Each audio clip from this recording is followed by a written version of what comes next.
गृह मंत्री अमित शाह ने शुक्रवार को पश्चिम बंगाल के बीरभूम में जनसंपर्क समावेश रैली को संबोधित करते हुए ममता सरकार पर जमकर हमला बोला।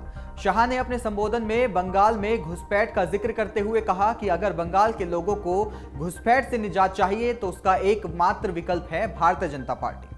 बीजेपी ही आपको घुसपैठ से मुक्ति दिला सकती है। शाह ने कहा कि आपने विधानसभा चुनाव में 77 सीटों के साथ हमें 38% वोट दिया। मैं आज बंगाल की जनता को कहने आया हूं कि 2024 के चुनाव में बाकी की कसर पूरी कर दीजिए। बंगाल में 35 से ज्यादा सीटें देकर मोदी जी को फिर से प्रधानमंत्री बनाइए। उन्होंने कहा कि असम में घुसपैठ और गो तस्करी रुक गई क्योंकि असम में बीजेपी की सरकार है। मैं कहता हूं कि 2024 में 35 सीटें दीजिए, 2025 की जरूरत नहीं पड़ेगी, उससे पहले ही दीदी की सरकार फुस हो जाएगी। जम्मू कश्मीर के उधमपुर में बैसाखी उत्सव के दौरान फुटब्रिज गिर गया जिससे 6 लोग घायल हो गए।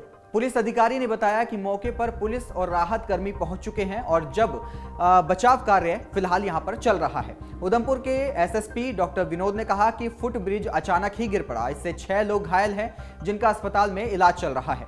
सभी की हालत खतरे से बाहर है और पुलिस के साथ अन्य टीमें लोगों को सुरक्षित बाहर निकालने में जुटी हुई हैं। पुलिस अधिकारी ने बताया कि हर साल की तरह बैसाखी पर यहां लोग जुटते हैं और इस बार भी अच्छी भीड़ थी। तभी देविका पर बना ब्रिज अचानक से गिर गया और जिससे अफरा तफरी मच गई। घायलों को तुरंत जो पास का सरकारी अस्पताल है वहां पर भेजा गया और घटना की सूचना मिलते ही एम्बुलेंस मौके पर पहुंच गई। इधर किसी के भी गंभीर रूप से घायल होने की सूचना फिलहाल नहीं है। प्रधानमंत्री नरेंद्र मोदी ने शुक्रवार को असम की राजधानी गुवाहाटी में एम्स का उद्घाटन किया। उन्होंने पूर्वोत्तर के पहले एम्स को देश को समर्पित किया। इसके अलावा उन्होंने 3 अन्य मेडिकल कॉलेजों का भी उद्घाटन किया। इसमें गुवाहाटी स्थित कोकराझार, नरवारी और नगांव महाविद्यालय और चिकित्सालय शामिल है। एम्स गुवाहाटी की आधारशिला मई 2017 में पीएम मोदी ने ही रखी थी। इसे 1120 करोड़ रुपए से अधिक की लागत से बनाया गया था। इसके अलावा पीएम ने असम को 14,300 करोड़ रुपए की सौगात दी है। इस दौरान पीएम नरेंद्र मोदी ने कहा कि आज उत्तर पूर्व को अपना पहला एम्स और असम को नए 3 मेडिकल कॉलेज मिले हैं। आईआईटी गुवाहाटी के साथ मिलकर आधुनिक रिसर्च के लिए 500 बिस्तर वाले सुपर स्पेशलिटी वाले अस्पताल का भी शिलान्यास हुआ है। आम आदमी पार्टी की दिल्ली सरकार ने लोगों को दी जाने वाली फ्री बिजली सब्सिडी पर रोक लगाने का ऐलान कर दिया है। ऊर्जा मंत्री आतिशी ने शुक्रवार को इसकी जानकारी साझा करते हुए कहा कि आज से दिल्ली के लोगों को दी जाने वाली सब्सिडी वाली बिजली बंद कर दी जाएगी, यानी कल से सब्सिडी वाले बिल नहीं दिए जाएंगे। आतिशी ने इसका कारण बताते हुए कहा कि फ्री बिजली सब्सिडी बंद कर दी गई है क्योंकि आप सरकार ने आने वाले वर्ष के लिए सब्सिडी जारी रखने का निर्णय लिया है, लेकिन वह फाइल दिल्ली एलजी के पास है और जब तक फाइल वापस नहीं आती है तब तक आप सरकार सब्सिडी वाला बिल जारी नहीं कर सकती है। हालांकि आपका यह फैसला दिल्ली की जनता के लिए किसी बड़े झटके से कम नहीं है। अमेरिका के नवनियुक्त राजदूत एरिक गारसेटी शुक्रवार को ओटो से दिल्ली स्थित दूतावास पहुंचे। इस दौरान एरिक गारसेटी का अमेरिकी दूतावास के कर्मचारियों ने जोरदार स्वागत किया। ओटो से दूतावास पहुंचने पर जो उनका वीडियो है वो सोशल मीडिया पर भी वायरल हुआ। बता दें कि एरिक गारसेटी मंगलवार को ही भारत पहुंच गए थे। रिपोर्ट्स के मुताबिक एरिक गारसेटी को 25 मार्च को ही भारत के राजदूत के रूप में शपथ दिलाई गई थी। एरिक भारत में अमेरिका के 25वें राजदूत हैं। एरिक की नियुक्ति की घोषणा 15 मार्च 2023 को की गई थी। उन्हें 2021 में ही भारत के राजदूत के रूप में नॉमिनेट किया गया था। 2 साल के बाद अब उन्हें शपथ दिलाई गई है। मार्च के शुरुआती हफ्ते में यूएस इंडिया रणनीतिक साझेदारी मीटिंग में हिस्सा लेने के लिए अमेरिकी विदेश मंत्री एंटनी ब्लिंकेन को भी नई दिल्ली में एक ऑटो से उतरते देखा गया था। साथ ही मसाला चाय का स्वाद भी चखा था। G20 के सदस्य देश इस बात पर सहमत है कि क्रिप्टो करेंसी को लेकर एक वैश्विक समझ बनाने की जरूरत है।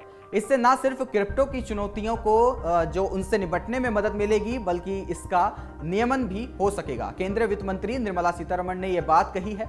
एक प्रेस कॉन्फ्रेंस के दौरान निर्मला सीतारमण ने कहा कि G20 देशों ने भी इस पर सहमति जताई है और जल्द ही इसे लेकर कार्य योजना बनाई जाएगी। निर्मला सीतारमण ने कहा कि मुझे खुशी है कि सभी G20 देशों ने इस बात को स्वीकार किया है कि क्रिप्टो करेंसी के खिलाफ कोई भी कार्रवाई वैश्विक होनी चाहिए और सभी देशों ने इस पर त्वरित प्रतिक्रिया दी है। वित्त मंत्री ने कहा कि G20 के सदस्य देश इस बात पर सहमत है कि कोई एक देश अपने दम पर क्रिप्टो करेंसी की चुनौतियों से नहीं निपट सकता और इसके लिए वैश्विक समझ बनाने की जरूरत है।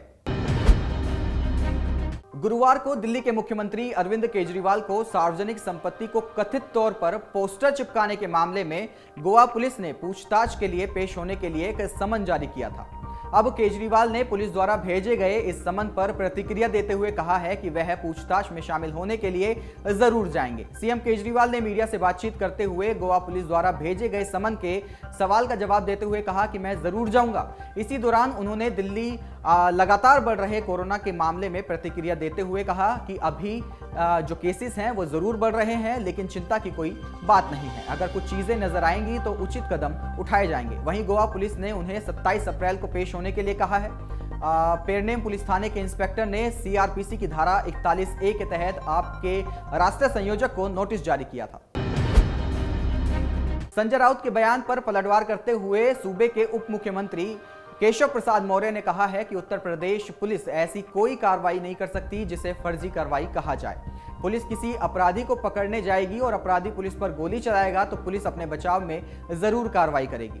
यह फोर्स का मनोबल गिराने की कोशिश है। मैं इस तरह के बयान को नकारता हूं। दरअसल अतीक अहमद के बेटे असद अहमद के एनकाउंटर पर राज्यसभा सांसद संजय राउत ने कहा था कि सबसे ज्यादा एनकाउंटर उस समय हमारे यहां हुए। उन्हें एनकाउंटर स्पेशलिस्ट की उपाधि दी गई, लेकिन लगभग सभी एनकाउंटर स्पेशलिस्ट जेल गए। मुंबई में कुछ लोग ऐसे एनकाउंटर के खिलाफ सबूत लेकर न्यायालय गए और फिर जांच के बाद बहुत से एनकाउंटर स्पेशलिस्ट को जेल हुई। आंध्र प्रदेश में एक अजीबोगरीब मामला देखने को मिला है। तेलुगु देशम पार्टी यानी टीडीपी के नेता ने आंध्र प्रदेश के मुख्यमंत्री वाईएस जगन मोहन रेड्डी के पोस्टर को फाड़ने के लिए कुत्ते के खिलाफ में शिकायत दर्ज की है। दरअसल एक वीडियो के सामने आने के बाद नेता ने एफआईआर दर्ज कराई है। वीडियो में कुत्ता पोस्टर हटाते हुए देखा जा रहा है। बता दें कि यह घटना विजयवाड़ा में हुई है, जहां सड़क किनारे सीएम के पोस्टर लगे थे। टीडीपी नेता दसारी उदय ने कुत्ते के खिलाफ पुलिस स्टेशन में शिकायत दर्ज कराई है। उन्होंने कहा है कि यह सब जानबूझकर कराया गया, असली दोषी कोई और है और उनको गिरफ्तार कर सजा दिलाने के लिए मैंने ये कदम उठाया है। पुलिस ने कुत्ते और उसके मालिक का पता लगाने के लिए जांच शुरू कर दी है। वैश्विक महामारी कोरोना का भारत में पिछले कुछ दिनों से एक बार फिर से खौफ बढ़ने लगा है। पिछले कई दिनों से देश में कोरोना के मामले में लगातार इजाफा देखने को मिल रहा है।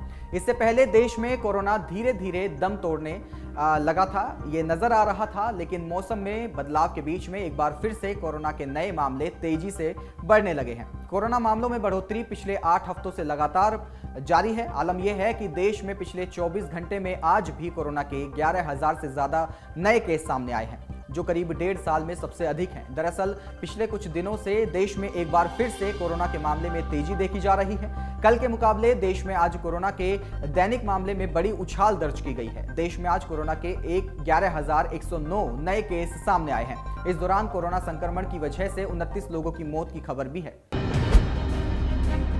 अमर उजाला अब आपके टीवी पर भी। अपने स्मार्ट टीवी पर YouTube पर सर्च करें अमर उजाला, चैनल सब्सक्राइब करें और देखें ताजा खबरें, वो भी HD क्वालिटी में। और हाँ, बेल आइकन दबाना ना भूलें ताकि हर खबर हो आपके घर। अमर उजाला, निष्पक्ष, निर्भीक, निरंतर।